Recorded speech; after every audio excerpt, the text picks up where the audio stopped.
Dear students, NIS plus two ഹിസ്റ്ററിയുടെ മറ്റൊരു ക്ലാസ്സിലേക്ക് എല്ലാവരെയും വെൽക്കം ചെയ്യുന്നു. ഈ ഒരു ക്ലാസ്സിലൂടെ അല്ലെങ്കിൽ ഈ ഒരു വീഡിയോയിലൂടെ പറയുന്നത് പ്രധാനപ്പെട്ട ഒരു കാര്യമാണ്. ഹിസ്റ്ററിയുടെ MCQ ക്വസ്റ്റ്യൻസ്, അതുപോലെ 1 വേർഡ് ക്വസ്റ്റ്യൻസ്, 1 മാർക്കിനൊക്കെ ചോദിക്കുന്ന, അതുപോലെ 2 മാർക്കിനൊക്കെ ചോദിക്കുന്ന ഫില്ലിംഗ് ദ ബ്ലാങ്ക്സ് തുടങ്ങിയ ക്വസ്റ്റ്യൻസുകൾ 6 മൊഡ്യൂളിൻ്റെയും ക്ലാസ്സുകൾ ചാനലിൽ അപ്ലോഡ് ചെയ്തിട്ടുണ്ട്. അതിൻ്റെ ലിങ്ക് ഞാൻ ഡിസ്ക്രിപ്ഷനിൽ കൊടുക്കാം. 6 ചാപ്റ്ററും കാണുക. 1 മാർക്കും നമുക്ക് നഷ്ടപ്പെടരുത്. കാരണം ആദ്യത്തെ 20 മാർക്കിന് MCQ മൾട്ടിപ്പിൾ ചോയ്സ് ക്വസ്റ്റ്യൻ ആയിരിക്കും. പിന്നെ അത് കഴിഞ്ഞാലുള്ള 10 ക്വസ്റ്റ്യൻസ് ഈ 2 മാർക്കിന് ഫിൽ ഇൻ ദ ബ്ലാങ്ക്സ് ആയിരിക്കും.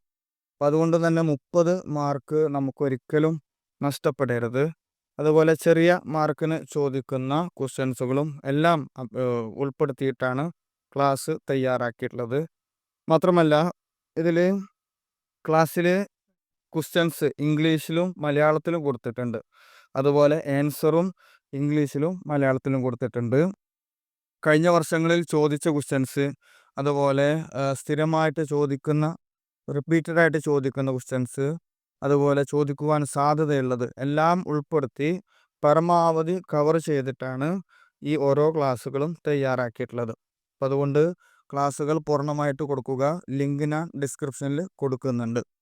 ഓക്കെ, അപ്പോൾ അതിൽ ഫസ്റ്റ് ഒന്നാമത്തെ question, what was the main occupation of the early Vedic Aryans? ആദ്യകാല വേദ ആര്യന്മാരുടെ പ്രധാന തൊഴിൽ എന്തായിരുന്നു? ആൻസർ വരുന്നത് പാസ്റ്റോളിസം, കന്നുകാലി വളർത്തലായിരുന്നു. അതുപോലെ നെക്സ്റ്റ് രണ്ടാമത്തെ ക്വസ്റ്റ്യൻ വരുന്നത്, who is the known as of the father of Ayurveda? ആയുർവേദത്തിൻ്റെ പിതാവ് എന്നറിയപ്പെടുന്നത് ആരാണ്? ആൻസർ ചരകനാണ്. തേർഡ് മൂന്നാമത്തത്, who out of the following is the author of Harshacharita? ഹർഷചരിതത്തിൻ്റെ രചയിതാവ് ആരാണ്? ആൻസർ ബാനാഭട്ടനാണ്.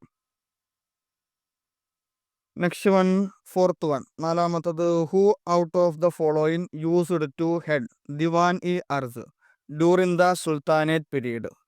സുൽത്താനേറ്റ് കാലഘട്ടത്തിൽ ദിവാൻ-ഇ-അർസ് നയിച്ചത് ആരായിരുന്നു? ആൻസർ ആരിസ്-ഇ മുമാലിക്കാണ്. മുമാലിക്. നെക്സ്റ്റ് അഞ്ചാമത്തത്, when was the Aryan Samaj founded by Dayananda Saraswati? Dayananda Saraswati Arya സമാജം സ്ഥാപിച്ചത് ഏത് വർഷത്തിലാണ്, എപ്പോഴാണ്? 1875 ഏപ്രിൽ 10 ഓക്കെ, ഇങ്ങനെ തുടങ്ങി ഓരോ ക്ലാസ്സിൻ്റെയും അല്ലെങ്കിൽ ഓരോ മൊഡ്യൂളിൻ്റെയും എക്സാമിന് വരുന്ന ചാപ്റ്റേഴ്സ് പരമാവധി കവർ ചെയ്തിട്ടാണ് ക്ലാസ് തയ്യാറാക്കിയിട്ടുള്ളത്. ഓക്കെ, ക്ലാസ്സുകൾ പൂർണ്ണമായിട്ട് കാണുക. നിങ്ങളുടെ ഫ്രണ്ട്സിലേക്ക് ഷെയർ ചെയ്ത് കൊടുക്കുക. എന്തെങ്കിലും ഡൗട്ട് ഉണ്ടെങ്കിൽ കമൻ്റായിട്ട് ചോദിക്കാം. Okay, thank you.